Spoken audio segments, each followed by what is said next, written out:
పంచాక్షరియే ప్రణవము. శ్రీ విష్ణు రూపాయ నమ శివాయ. 692వ నామం అహోరాత్రం అని. నమస్కారంలో అహోరాత్రాయ నమః అని. అహహ రాత్రం ఈ రెండు శబ్దములు ఉన్నాయి ఇందులో.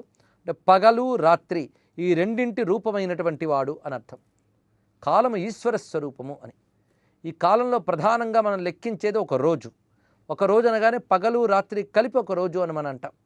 అలాగ లెక్కబట్టి కాలములన్నీ నిర్ణయింపబడుతున్నాయి. ఈ పగలు రాత్రి ఈ రెండూ కూడా పరమేశ్వర స్వరూపములే. మనం ఉన్న కాలంలో వాడుకుంటున్నాం తప్ప కాలాన్ని మనం సృష్టించలేదు. అదేవిధంగా కాలంలో పగలు రాత్రి అని రెండు ఉన్నాయి. ఒకటి వెలుగు, ఒకటి చీకటి. ఈ వెలుగు చీకటిలో ఏది ముఖ్యమంటే రెండూ ముఖ్యమే. మొత్తం పగలున్నా అది మనకి లోకగతికి సహకరించదు. అలాగే మొత్తం రాత్రి ఉన్నా సహకరించదు. అందుకే వెలుగు ఉండాలి, చీకటి ఉండాలి. కర్మకి కాంతి కావాలి, విశ్రాంతికి చీకటి కావాలి. ఈ రెండు ఉండాలి జగత్తులో. అదేవిధంగా వెలుగును ఆధారం చేసుకుని జీవించే జీవకోటి కొంతమంది ఉంటే, చీకటిని ఆధారం చేసుకుని జీవించే వాళ్ళు కొందరు ఉంటారు. సర్వభూతపతి అని ముందే చెప్పుకున్నాం. కనుక సర్వభూతముల కోసం ఒక వ్యవస్థ చేశాడు పరమేశ్వరుడు. కాలకర్త మహేశ్వర. ఆ వ్యవస్థ ఈ పగలు రాత్రి రూపంతో ఉన్నటువంటిది. పగలు శివస్వరూపంగా, రాత్రి అమ్మవారి రూపంగా చెప్పడం జరుగుతున్నది. ఈ రెండూ కలిసి ఒక రోజుట. అదేవిధంగా అయ్యవారు అమ్మవారు కలిసి అర్ధనారీశ్వర స్వరూపంగా భాషిస్తున్నారు. ఒక రోజు ఏ విధంగా పగలు రాత్రితో ఉన్నదో అలాగే ఈశ్వరతత్వం జగదంబ జగజ్జనక రూపంతో రెండుగా భాషిస్తున్నది. అదే ఉమామహేశ్వర స్వరూపంగా ప్రస్తావన చేయబడుతున్నది. అలా ఉమామహేశ్వరాత్మకమైనటువంటి రాత్రి పగలు ఈ రెండింటి స్వరూపము తానైన వాడు గనక అహోరాత్రమని చెప్పబడుతున్నది.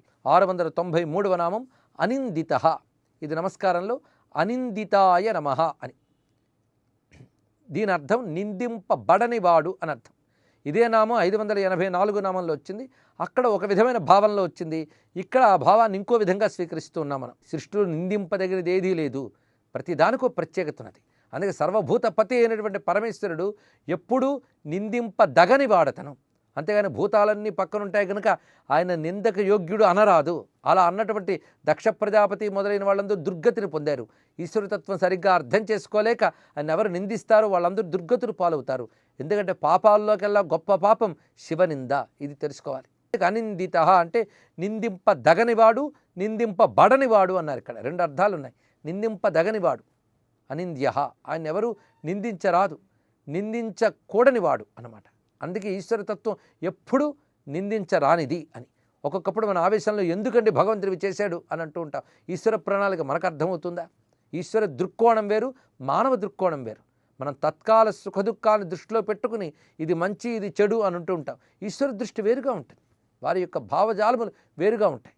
అందుకే పరమేశ్వరుని మన దృష్టితో చూసి ఎప్పుడు తక్కువగాను, లోటుగాను, నిందా దృష్టితోనూ చూడరాదు అని. ఎప్పుడూ కూడా అనిందితుడు అంటే నిందింపదగనివాడు, నిందింపబడనివాడు.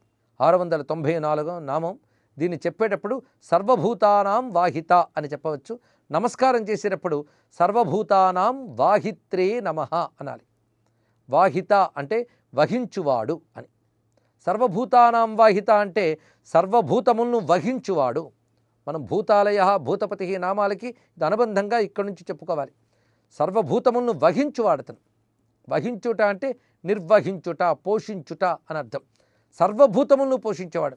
సర్వభూతములు అనగా దేవ, మనుష్య, గంధర్వ, రాక్షస, పశు, పక్షి ఇత్యాదులందరూ కూడా చెప్పబడుతున్నారు. సమస్త విశ్వంలో ఈశ్వరుడు తప్ప మిగిలినవన్నీ భూతములే. ఇది తెలుసుకోవాలి. వీటిని జీవులు అని అంటారు. జీవకోటి అంతా కూడా భూతములే. అదే సర్వ అని విశేషం చెప్పడంలో అది అంతరార్థం. ఇందులో మినహాయింపులు లేవు. సర్వభూతానాం బ్రహ్మాది దేవతలు కూడా జీవకోటిలో చెప్పబడుతున్నటువంటి వారే. ఈ సర్వభూతములకు ఈయనే వాహకుడు అనగా నిర్వాహకుడు, పోషకుడు, భారము వహించువాడు అని అర్థం.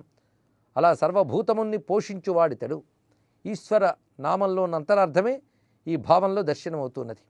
తర్వాత నిలయ 695వ నామం. ఇది నిలయాయ నమః. నమస్కారం చేసుకోవాలి. సర్వభూతములకు నిలయమైన వాడు. అక్కడ ఆలయము, నిలయము రెండు ఇంచుమించు సమానార్థకమైన శబ్దములే. సర్వభూతములను పోషించేవాడు మాత్రమే కాకుండా వాటికన్నిటికీ నిలయమైన వాడు. అన్నీ ఆయన యందే ఆధారమై ఉన్నాయి కనుక ఆయన్ని ఆధారం చేసుకుని సర్వభూతములు అందులోనే పుడుతూ, అందులోనే పెరుగుతూ, అందులోనే లయమవుతున్నప్పుడు సర్వభూతములకు నిలయమైన వాడు అని చెప్పబడుతున్నాడు. దాని తర్వాత విభుహు అని 696వ నామం. ఇది విభవే నమః నమస్కారంలో చెప్పబడుతున్నది. తర్వాత నామం భవః, ఇది భవాయ నమః అని చెప్పబడుతున్నది. ఇక్కడ విశేషం ఏంటంటే ఈ 4 నామాలకు అనుబంధం ఉన్నది. సర్వభూతానాం వాహిత, నిలయః, విభుః, భవః అనగా ఈ సర్వభూతానాం అనేది అన్ని నామాలకి అనుబంధంగా కలుపుకుంటూ ఉండాలి. ఎలాగంటే సర్వభూతానాం వాహిత ఒకటి, సర్వభూతానాం నిలయః, సర్వభూతానాం విభుః, సర్వభూతానాం భవః అని ఈ సర్వభూతానాం అనేదాన్ని అన్నిటికీ సరిపోతున్నది అనమాట. అలా సర్వభూతములకు నిలయమైన వాడు గనక నిలయాయ నమః. ఇప్పుడు విభువు నామంలో సర్వభూతములకు విభువైన వాడు గనక సర్వభూతానాం విభవే నమః. ఇది నమస్కారంలో విభవే నమః అనుకుంటే చాలు. సర్వభూతములకు విభుడైన వాడు, విభుడు అంటే ప్రభువు అని అర్థం. సర్వ ప్రాణికోట్లకి ఈయన ప్రభువు, కేవలం ఆధారమైన వాడు, వహించేవాడు మాత్రమే కాకుండా విశేషముగా వాటిని శాసించేటువంటి పాలకుడు గనక విభువు అని చెప్పబడుతున్నాడు. ఇక్కడ మరొక అర్థాన్ని కూడా భావించినట్లయితే విభువు అనే దానికి నీలకంఠ దీక్షితులు అర్థం ఇచ్చేది ఏంటంటే ఈ సర్వభువనము ఎవరి నుంచి విగతమై ఉన్నదో అతడు విభుడు అని. విగతం అంటే విడిగా ఉండుట అని అర్థం. సర్వభూతములకి సర్వభువనములకి అతీతమైన వాడు అని అర్థం దీని నుంచి తీసుకోవాలి. 697వ నామం భవాయ నమః. భవతీతి భవః, అయినవాడు, ఉన్నవాడు, కలిగినవాడు అని 3 అర్థములు. ఈ సర్వభూత కోట్ల యందు ఉన్నటువంటి వాడతను, ఈ సర్వ జగద్రూపముగా అయినవాడతను అని. జగత్తు ఈశ్వరునికి భిన్నము కాదు, ఈ జగత్తంతా ఆయన స్వరూపమే కనుకనే జగద్రూపముగా అయినటువంటి వాడు అని. ఇక పరతత్వపరంగా చూస్తే సద్వస్తువు అని అర్థం. అంటే ఎప్పుడు ఎవడు శాశ్వతమై ఉన్నవాడో ఆ ఉన్నటువంటి వాడిని భవుడు అంటారు. శివునికి భవ అనే నామం ప్రత్యేకంగా ఉన్నది. అనగా ఇతడు శాశ్వతమై ఉన్నవాడు అని అర్థం. ఎప్పుడూ ఉండేవాడు ఇతడే. అదేవిధంగా ఈ సర్వజగత్తుగా కలిగిన వాడితడు. ఉన్నవాడు, కలిగినవాడు, అయినవాడు 3 అర్థములు భవశబ్దానికి ఉన్నాయి. అంతా తానే అయినవాడు గనక భవుడు, ఇది ఒక అర్థం. అంతా తానే అయినవాడు.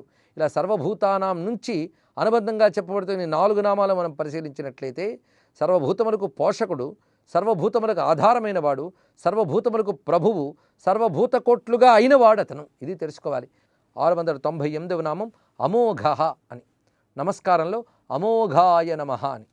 ఇది చాలా చిత్రమైన నామం, చాలా అద్భుతమైన నామం కూడా. మోఘము కానివాడు అమోఘుడు అని. మోఘము అంటే వ్యర్థము అనర్థం. అమోఘః అంటే వ్యర్థము కానివాడు అనర్థం. పరమేశ్వరుడు వ్యర్థము కానివాడు అంటే సత్యస్వరూపుడు అని.